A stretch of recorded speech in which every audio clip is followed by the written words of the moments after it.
لله وكفى وسلام على عباده الذين اصطفى أما بعد فأعوذ بالله من الشيطان الرجيم بسم الله الرحمن الرحيم والفجر وليال عشر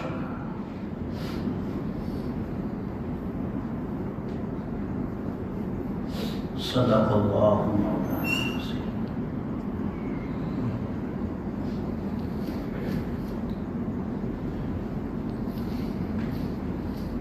محترم بزرگوں،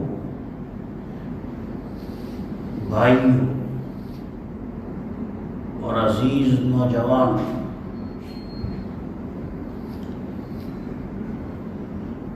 ذی الحجہ کے مہینے کی آمد ہے۔ ذی الحجہ کا مہینہ قریب آ رہا ہے، 3 یا 4 دن باقی رہ گئے ہیں ذی الحجہ کے مہینے کے شروع ہونے میں۔ ذی الحجہ کے عشرہ اول کو یعنی پہلے 10 دنوں کو اللہ تبارک و تعالی نے عجیب و غریب اہمیت اور فضیلت بخشی ہے، بلکہ اگر دیکھا جائے تو یہ فضیلت کا سلسلہ شروع ہوا تھا رمضان سے، جو پورا ہوتا ہے عید الاضحیٰ پر، بقرعید پر۔ اللہ تبارک و تعالی نے عبادات میں عجیب و غریب ترتیب رکھی ہے۔ اللہ تبارک و تعالی نے عبادات میں عجیب و غریب ترتیب رکھی ہے۔ اللہ تبارک و تعالی سب سے پہلے رمضان المبارک کو لائے اور رمضان میں روزے فرض کیے گئے۔ 1 مہینے کے روزے ہم پر فرض کیے گئے۔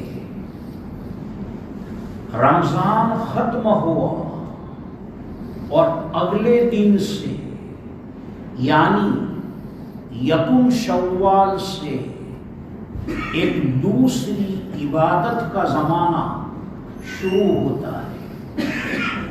رمضان کا مہینہ روزوں اور تراویح وغیرہ کا زمانہ ہے۔ روزوں کا سیزن پورا ہوا، رمضان ختم ہوا، روزوں کا سیزن اور روزوں کا عبادت کا روزے کی عبادت پوری ہوئی۔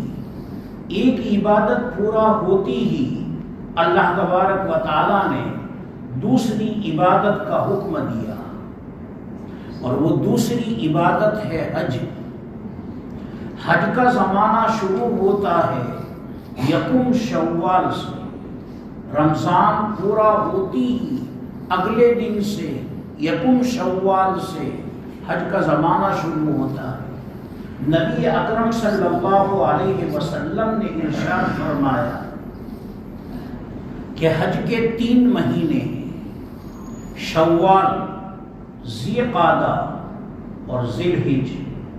یہ حج کے 3 مہینے، اگرچہ حج ہوتا ہے مخصوص تاریخوں میں، بلکہ میں یوں کہوں کہ حج ہوتا ہے 2 دن میں۔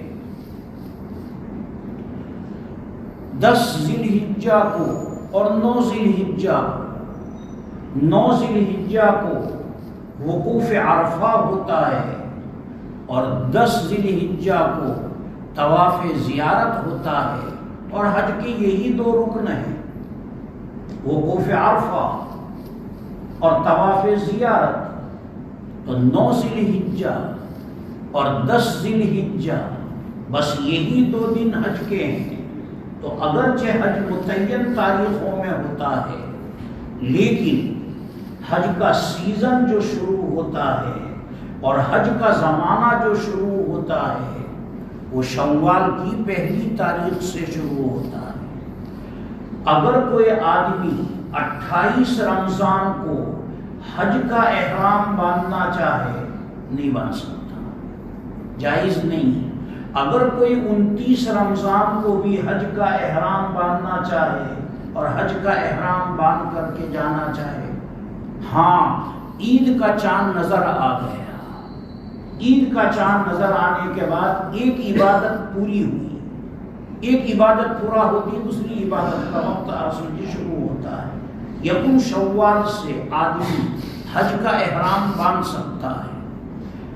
آپ بیٹھے بیٹھے سوچ رہے ہوں گے کہ یکم شوال سے تو کوئی بھی عرب سمجھے حج کا احرام نہیں باندھتا، وہ تو ہم اس لیے اب نہیں باندھتے کہ اب عرب سمجھے جو ہے 4 گھنٹے میں ہم جدہ پہنچ جاتے ہیں، 4.5 گھنٹے میں ہم جدہ پہنچ جاتے ہیں، اور ایسی سواریاں وجود میں آئی جو تیز رفتار ہیں اور 4-4.5 گھنٹے میں ہم کو۔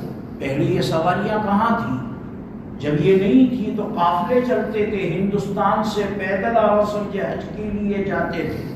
اب اندازہ کرو کہ ہندوستان سے چل کر کے پیدل جب جائیں گے، قافلے چلیں گے تو مہینے 2-3 مہینے لگیں گے پہنچتے پہنچتے، اور جب مہینے 2-3 مہینے لگیں گے، اس لیے شریعت نے حج کا زمانہ یکم شوال سے رکھا ہے کہ حج کا زمانہ شروع ہوتا ہے یکم شوال سے۔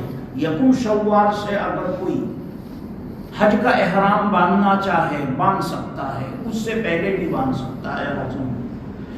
پھر اس کے بعد ذی الحجہ کا عشرہ اول شروع ہوتا ہے، پہلا عشرہ شروع ہوتا ہے، اور پہلے عشرے میں بھی عرب سمجھے جو ہے 9 ذی الحجہ کا دن اور 10 ذی الحجہ کا دن، یہ 2 دن بڑے اہم ہیں، اس لیے کہ حج جو ہوتا ہے 9 ذی الحجہ کو ہوتا ہے۔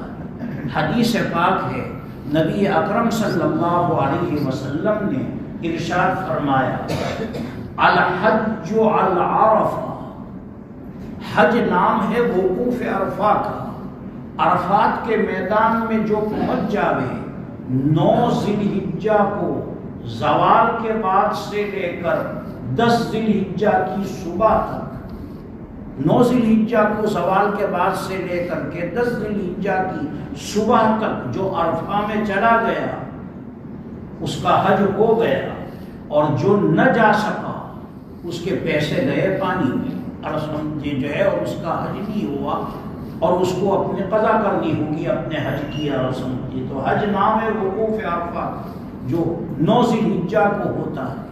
بہرحال یہ جو اگلا مہینہ شروع ہو رہا ہے ذی الحجہ کا مہینہ، اس کا جو پہلا عشرہ ہے، اس پہلے عشرے کی احادیث میں اور خود قرآن کریم میں بڑی عرصم اہمیت اور فضیلت وارد ہوئی ہے۔ میں نے 2 آیتیں صرف آپ کے سامنے پڑھی ہیں، والفجر ولیال عشر، یہ سورہ فجر ہے جو شروع ہوتی ہے۔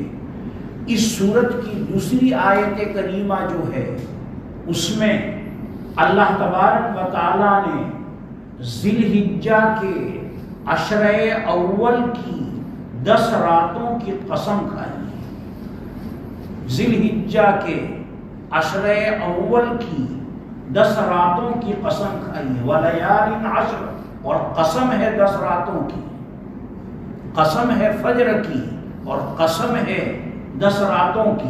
یہ 10 راتوں سے مراد ذی الحجہ کی 10 راتیں ہیں۔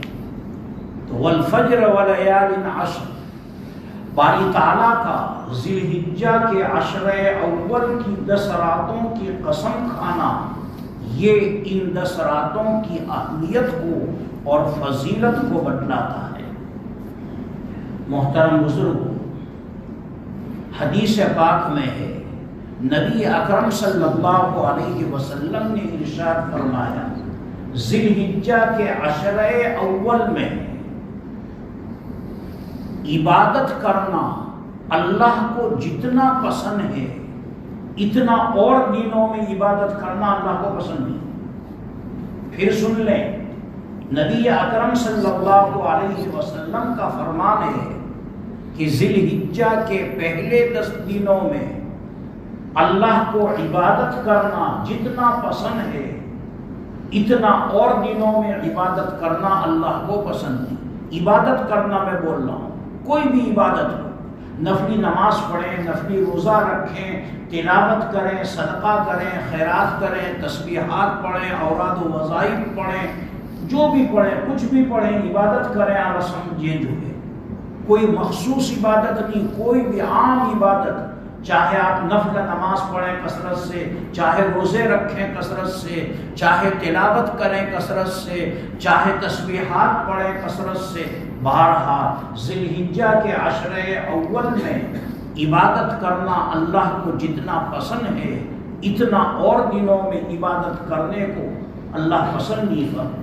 ایک اور حدیث میں نبی اکرم صلی اللہ علیہ وسلم نے ارشاد فرمایا کہ ذی الحجہ کے عشرے اول کا اگر کوئی روزہ رکھتا ہے تو ایک روزہ، ایک دن کا روزہ 1 سال کے روزوں کے برابر ہوگا۔ اگر کوئی 10 دن روزہ رکھتا ہے، 10 دن تو نہیں رکھ سکتے، 10ویں دن روزہ رکھنا حرام ہے، 10ویں دن روزہ رکھنا، 9 ہی دن رکھیں گے لیکن ثواب ملے گا، یاد رکھنا عشرے کے روزوں کا رکھیں گے ہم 9 روزے اور ثواب ملے گا 10 روزوں کا انشاءاللہ۔ سمجھے پورے عشرے کے سمجھے جو ہے 10 تاریخ کو تو عید ہوتی ہے، عید کے دن روزہ رکھنا جائز نہیں، عید الاضحیٰ کے دن سمجھے، لہذا 9 دن سمجھے جو ہے۔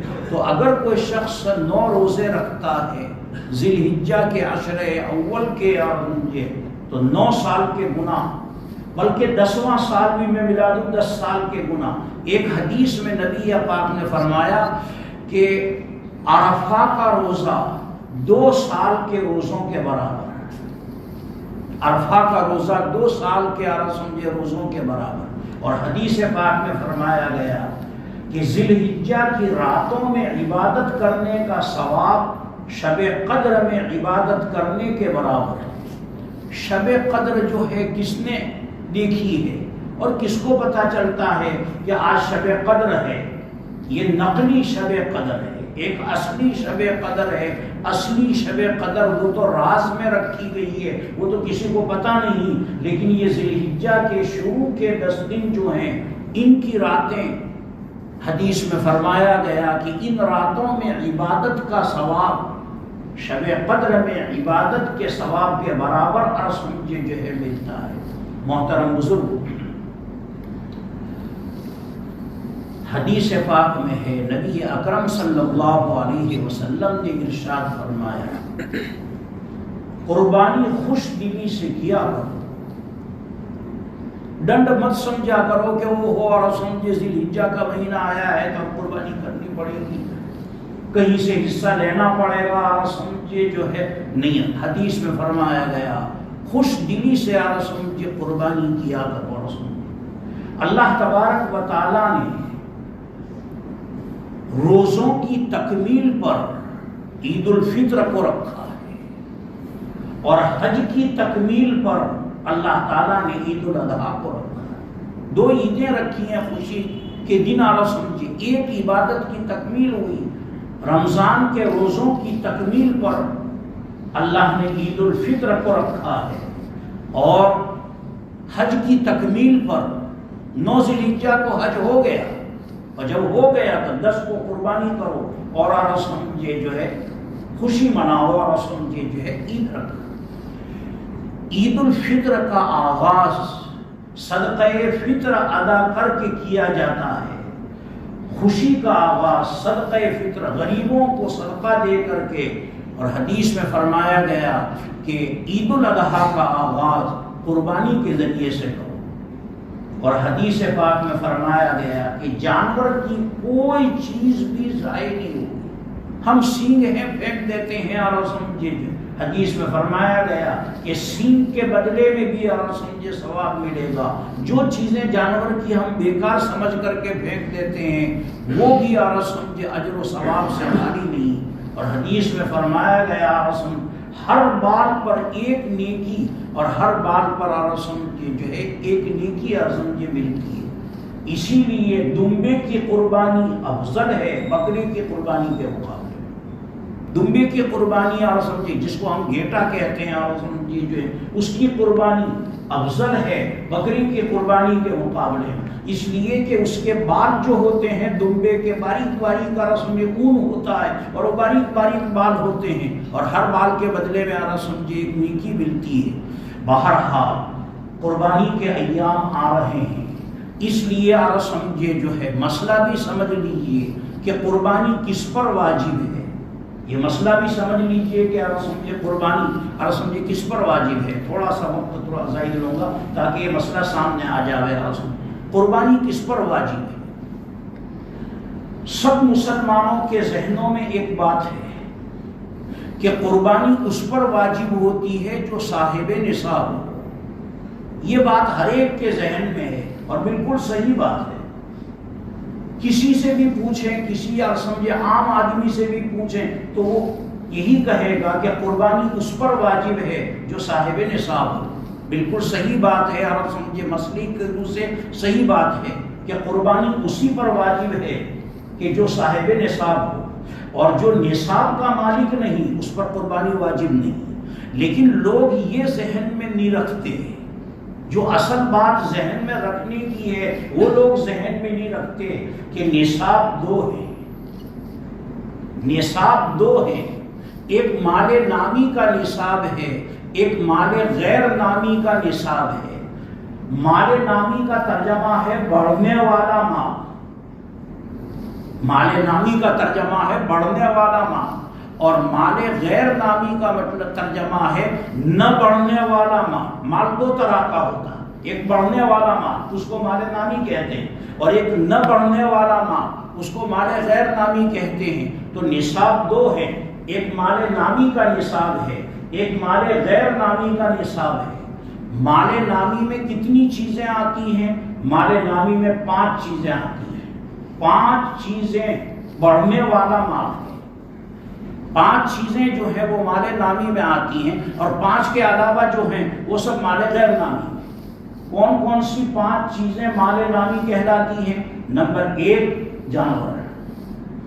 کسی کے پاس بکریاں ہیں, اگر 40 بکریاں ہیں تو وہ نصاب کا مالک ہے, اس کو سالانہ 1 بکری دینی پڑے گی. اگر کوئی سمجھے 40 بکریوں کا مالک ہے, 40 سے کم بکریاں ہیں تو وہ صاحب نصاب نہیں. 40 بکریاں اگر کسی کے پاس ہے تو وہ نصاب کا مالک ہے, اس کو سالانہ 1 بکری اور سمجھے دینی پڑے گی.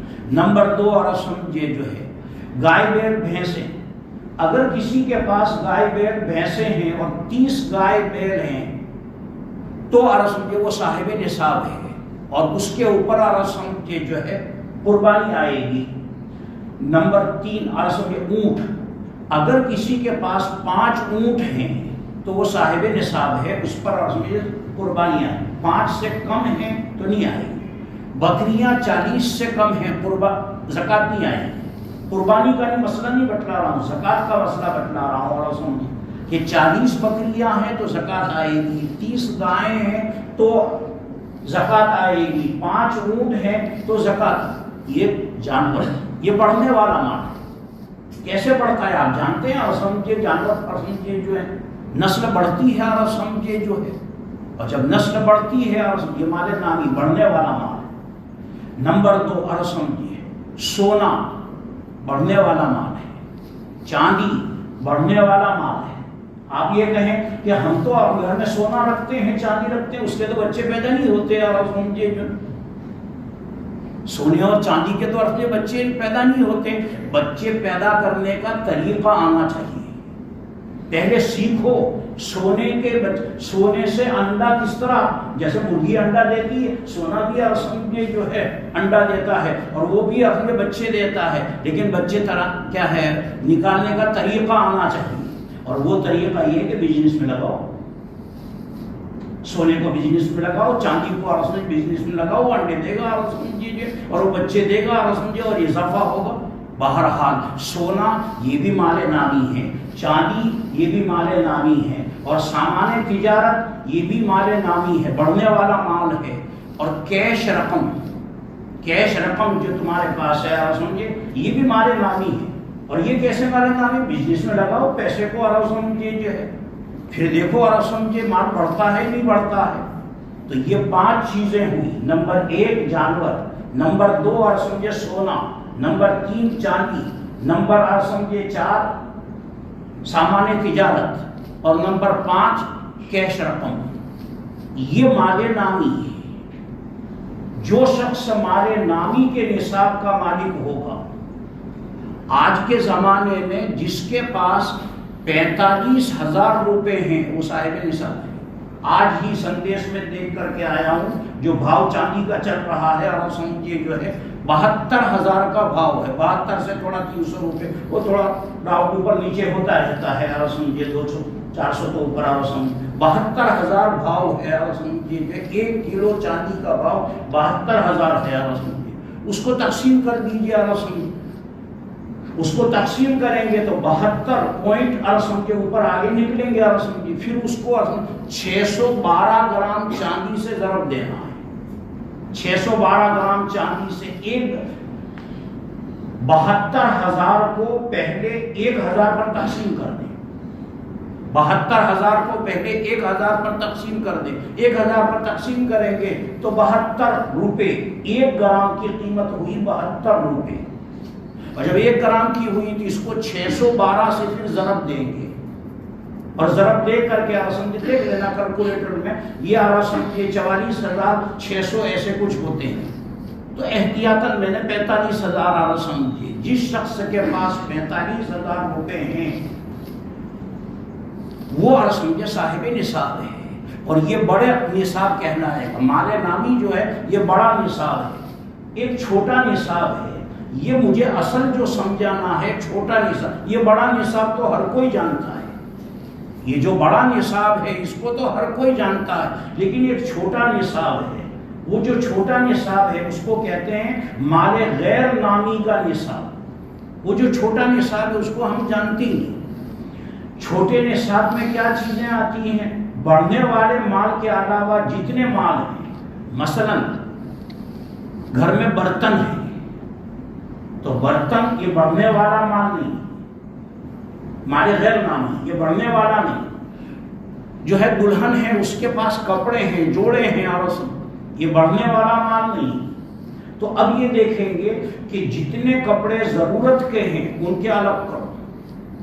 اگر کوئی عورت روز 1 جوڑا بدلے تو 7 جوڑے کافی ہیں اور سمجھے روز اولن تو روز کوئی جوڑا. لیکن اگر کوئی لاٹ صاحب کی بچی ہے اور سمجھے جو ہے روز 1 جوڑا بدلتی ہے تو چلو 7 جوڑے ضرورت کے ہو گئے، الگ کرو 7 جوڑے. اور 2 جوڑے اچھے رکھو. برادری میں شادی وغیرہ میں کہیں 10 جوڑے بہت ہو گئے. اور دلہن آتی ہے تو 50 سے زیادہ جوڑے لے کر کے آتی. میں نے تو 50 کم بٹلائے ہیں. اور سمجھے آپ کو اندازہ ہوگا دلہن جب آتی ہے اور سمجھے اور پھر کہتے ہیں ہمارا پاس ہے تو کہیں نہیں مل رہے اور سمجھے میرے پاس تو کچھ نہیں ہے، میرے اوپر قربانی کیسے؟ ارے تیرے پاس جو جوڑے ہیں کپڑے ہیں ضرورت سے زائد جو کپڑے ہیں، چلو 10 جوڑے نکال دیے اور 10 جوڑے نکالنے کے بعد اور سمجھے جو 40 اور سمجھے جوڑے یہ ضرورت سے زائد ہے. یہ ضرورت سے زائد ہیں، اس کی قیمت لگاؤ. اور جب اس کی قیمت لگائیں گے اگر 45,000 روپے اس کی قیمت بن جاتی ہے تو اس پر زکوٰۃ نہیں آئے گی. اس لیے کہ وہ سمجھے مال نامی نہیں ہے، لہذا زکوٰۃ تو نہیں آئے گی لیکن قربانی آئے گی اور صدقہ فطر آئے گا. صدقہ فطر بھی واجب ہے اس کے اوپر. اور جو یہ چھوٹا نصاب ہے، ضرورت سے زائد جتنے کپڑے ہیں، ضرورت سے زائد جتنے جوڑے ہیں اس کی قیمت لگائیں گے.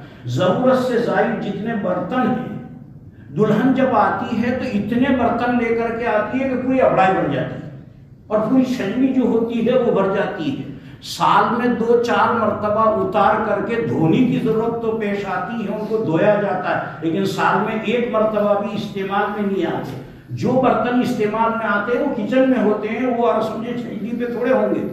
یہ ضرورت سے زائد سب برتن ہیں. یہ ضرورت سے زائد جتنے برتن ہیں ان سب کی قیمت لگاؤ. تو ضرورت سے زائد جتنے کپڑے ہیں، جوڑے ہیں، ضرورت سے زائد اس کی قیمت لگاؤ. ضرورت سے زائد جتنے برتن ہیں اس کی قیمت لگاؤ. اور ایک اور چیز ہمارے گھروں میں ہوتی ہے لعنت. کہوں گا، میں اس کو لعنت ہی کہوں گا، سمجھے، اور وہ ہے شو کیس۔ ہمارے گھروں میں اس کا نام ہی ہے شو کیس۔ اس کا مطلب یہ ہوا کہ شو کیس میں جو چیزیں ہیں وہ برائے شو ہے، وہ استعمال کے لیے نہیں ہے۔ یہ ضرورت سے زائد ہے شو کیس۔ اس میں جتنے سیٹ ہیں بڑے بڑے قیمتی سیٹ، سب کی قیمت لگاؤ اور پورے شو کیس سمجھے اس کی قیمت لگے گی۔